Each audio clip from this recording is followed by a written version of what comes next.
Hello అందరికీ welcome back to mom and Shanvi vlogs. ఈరోజు నేను చూపించబోయే స్పెషల్ రెసిపీ వచ్చేసి ఫ్రూట్ సలాడ్. మనకు సమ్మర్ స్టార్ట్ అయిపోయింది కదా, సో అందుకని ఒక సమ్మర్ స్పెషల్ రెసిపీతో మీ ముందుకు వచ్చేసాను. ఈ సమ్మర్లో ఇలా టేస్టీగా ఎమ్మీగా కూల్గా ఫ్రూట్ సలాడ్ని చేసుకోండి. పిల్లల నుండి పెద్దల వరకు తప్పకుండా అందరూ ఇష్టపడతారు అండ్ టేస్టీగా కూడా తినేయచ్చు.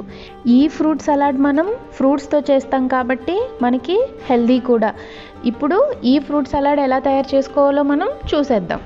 ఈ ఫ్రూట్ సలాడ్ తయారు చేయడానికి ముందుగా ఇక్కడ నేను ఒక అరటికాయ, ఒక యాపిల్, ఒక దానిమ్మకాయ అండ్ ఒక కప్పు నల్ల ద్రాక్షని, 2-3 స్ట్రాబెర్రీలని తీసుకుంటున్నాను. వాటితో పాటు ఒక 1/2 లీటర్ పాలని అండ్ ఇక్కడ మనకి ఈ సలాడ్కి ముఖ్యమైనది కస్టర్డ్ పౌడర్ అనమాట. మీరు దీన్ని ఏ కంపెనీదైనా ఎంచుకోవచ్చు. ఇలా అన్నీ రెడీ చేసుకొని పక్కన పెట్టుకున్నాక నెక్స్ట్ ప్రాసెస్ చూసేద్దాం.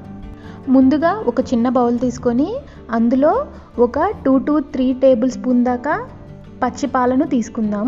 ఈ పాలలో 2 నుంచి 3 టీ స్పూన్ల దాకా కస్టర్డ్ పౌడర్ని యాడ్ చేసుకొని ఇలా పాలల్లో ఈ కస్టర్డ్ పౌడర్ కరిగే వరకు మనం మిక్స్ చేసుకోవాలి. ఇలా స్పూన్తో 2 నుంచి 3 సార్లు కలపగానే అది వెంటనే మిక్స్ అయిపోతుంది, ఎక్కువ టైం ఏం పట్టదు. ఇలా మిక్స్ చేసుకున్నాక దీన్ని పక్కన పెట్టుకొని ఒక గిన్నెని స్టవ్ మీద పెట్టుకొని స్టవ్ ఆన్ చేసుకొని ఇందులో మిగిలిన పాలన్నిటిని పోసేసుకోవాలి. ఇలా మిగిలిన పాలన్నిటిని మనం ఇలా గిన్నెలో పోసేసుకున్నాక మీడియం ఫ్లేమ్లో పెట్టుకొని మనం పాలను కాచుకోవాలి. మధ్య మధ్యలో ఒకసారి పాలని కలుపుకుంటూ మనకి పాలు పొంగొచ్చే వరకు మనం ఈ పాలని కాచుకోవాలి. ఇలా పాలు మనకి చక్కగా మరిగాక ఒక 5 నిమిషాలు లో ఫ్లేమ్లో పెట్టుకొని ఇలానే పాలను మనం మరిగించుకోవాలి. ఇలా పాలు ఇంకొంచెం మరిగాక ఇందులో మనం ముందుగా కలిపి పెట్టుకున్న కస్టర్డ్ పౌడర్ పాలని ఇందులో యాడ్ చేసుకోవాలి. ఇలా యాడ్ చేసేటప్పుడు మనం కొంచెం పాలని కలుపుకుంటూ ఉంటే మనకి అలా ముద్దగా అవ్వకుండా ఉంటుంది, లేకుంటే అది ఉండలు కట్టేస్తుంది. స్టవ్ని మీడియం ఫ్లేమ్లో పెట్టుకొని ఇలా మధ్య మధ్యలో కలుపుకుంటూ దీన్ని ఒక 5 to 10 మినిట్స్ బాయిల్ అవ్వనివ్వాలి, లేదంటే మనకి ఉండలు కట్టేస్తుంది. మనకి ఇది బాయిల్ అయిన కొద్దీ ఈ మిశ్రమం మనకి థిక్గా అవుతుంది. ఈ కస్టర్డ్ పాలు ఇలా కొంచెం థిక్గా అయ్యాక ఇందులో నేను దాదాపుగా ఒక 1/2 కప్పు దాకా పంచదారని యాడ్ చేస్తున్నాను. ఇలా పంచదారని యాడ్ చేసుకొని చక్కగా కలిసే వరకు ఇలా కలుపుకోవాలి. ఇలా కలుపుకుంటూ ఒక 5 నిమిషాల దాకా మనం దీన్ని బాయిల్ చేసుకుందాం.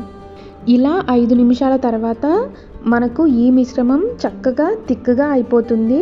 సో ఈ స్టేజ్లో మనం స్టవ్ని ఆఫ్ చేసుకొని ఈ కస్టర్డ్ మిశ్రమాన్ని మనం ఒక బౌల్లోకి మార్చుకుందాం. ఇలా బౌల్లోకి మార్చుకున్నాక ఈ కస్టర్డ్ మిశ్రమం పూర్తిగా చల్లారే వరకు పక్కన పెట్టుకోవాలి. ఇది చల్లారే లోపు మనం ఫ్రూట్స్ని కట్ చేసుకుందాం. ఇలాగా ముందుగా నేను చూపించిన ఫ్రూట్స్ అన్నిటినీ నేను కట్ చేసి పెట్టుకున్నాను. ఇక్కడ నేను గ్రేప్స్ని కూడా మధ్యలోకి కట్ చేసుకున్నాను, కొంచెం పెద్దవిగా ఉన్నవి కాబట్టి నేను తీసుకున్న గ్రేప్స్. యాపిల్ మాత్రం మీరు సలాడ్లో యాడ్ చేసుకునే ముందే కట్ చేసుకోండి, లేదంటే యాపిల్ మనకి త్వరగా నల్లబడిపోతుంది. మీకు వేరే ఏ ఫ్రూట్స్ కావాలన్నా కానీ మీరు యాడ్ చేసుకోవచ్చు. ఇలా కట్ చేసుకున్న ఫ్రూట్స్ అన్నిటినీ మనం కస్టర్డ్ మిశ్రమంలో కలుపుకుందాం.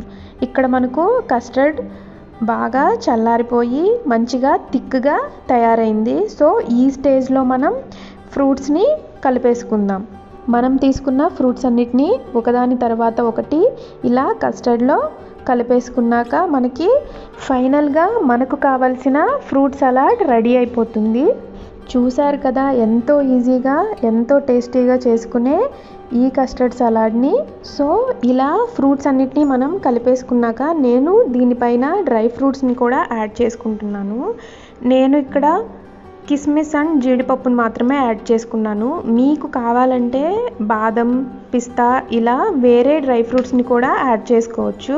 ఇలా డ్రై ఫ్రూట్స్ని యాడ్ చేసుకోవడం వల్ల కూడా మనకి టేస్ట్ బాగా వస్తుంది, హెల్దీ కూడా. ఇలా డ్రై ఫ్రూట్స్ అన్నిటినీ మనం వేసుకున్నాక ఒక 1/2 అవర్ ఈ కస్టర్డ్ సలాడ్ని మనం ఫ్రిడ్జ్లో పెట్టుకొని ఆ తర్వాత కనుక తింటే ఈ సమ్మర్లో ఎంతో టేస్టీగా ఉంటుంది. ఇక్కడ చూపిస్తున్న ఈ వీడియో అయితే నేను ఫ్రిడ్జ్లో నుంచి బయటికి తీసాక చూపిస్తున్నాను. ఫ్రిడ్జ్లో పెట్టిన తర్వాత మనకి ఇది కొంచెం థిక్గా కూడా అవుతుంది, ఐస్ క్రీమీ టెక్స్చర్ వస్తుందన్నమాట. సో చూసారు కదా ఈ కస్టర్డ్ సలాడ్ని. ఇలా మీరు కూడా ఒక్కసారి ట్రై చేసి చూడండి. ఈ సమ్మర్లో కూల్గా టేస్టీగా ఎమ్మీగా ఉండే ఈ సలాడ్ని మీ పిల్లలు కూడా తప్పకుండా ఇష్టపడతారు. సో చూసారు కదా ఈరోజు నేను చూపించిన ఈ ఫ్రూట్ కస్టర్డ్ సలాడ్. ఈ వీడియో మీకు ఎలా అనిపించిందో నాకు కామెంట్ సెక్షన్లో చెప్పడం మాత్రం మర్చిపోవద్దు. ఈ వీడియో కనుక మీకు నచ్చినట్లయితే లైక్ చేయండి, షేర్ చేయండి. ఇలాంటి మరిన్ని వీడియోస్ కోసం సబ్స్క్రైబ్ చేయండి. Thank you for watching my video.